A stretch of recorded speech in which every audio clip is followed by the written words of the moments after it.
Jesus is God.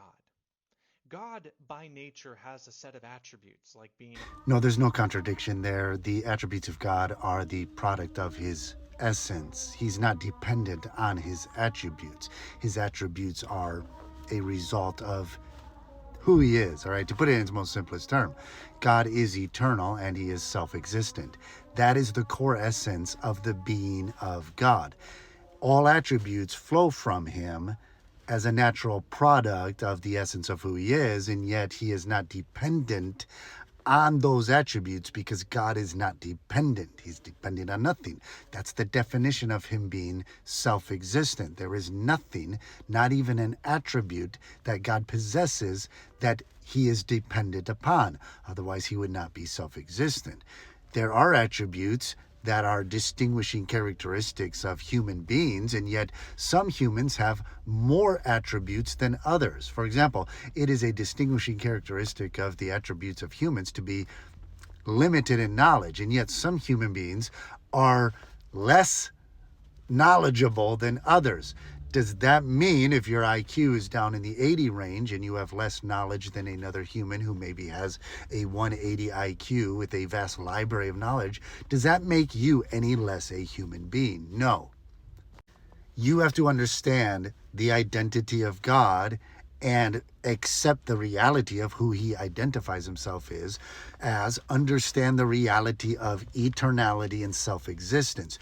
Two things that Jesus did not give up when he became a man and took upon himself the nature of a man. Jesus, by becoming a man, continued to be eternal and continued to be self-existent, even though the attributes of his nature became dependent on the essence of his being as a human being. He is still eternal God. He's just God incarnate in human flesh.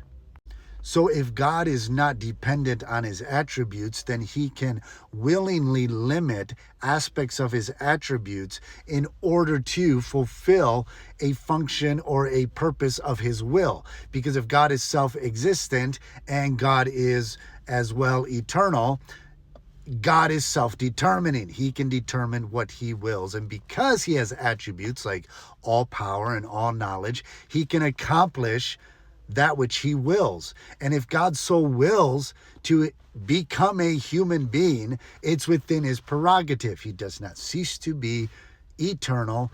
He is simply limiting certain aspects of the manifestations of his attributes.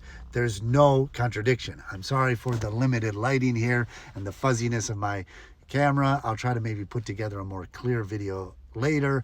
It popped up on my video and I had to respond because this is an argument that atheists like to use, Unitarians like to use. It's an argument, well, Unitarians, not so much. I guess they do believe that the Father is Jesus, Jesus is the Father. But those who don't believe Jesus is God, all right, Muslims, they love to try to use this argument. But if God identifies as eternal, self-existent, then he is self-determining. Whatever he wills, he can accomplish. If he's not dependent upon his attributes, which he's not, then he can limit his attributes to fulfill a design of his will, a purpose that he so chooses to accomplish, a mission. And so, no contradiction here. What is logic based on? The law of self-identity and the law of non-contradiction. You think you've brought up some sort of contradiction. You have not, because God does not contradict his identity by becoming a man. He's still Yahweh, the eternal self-existent one.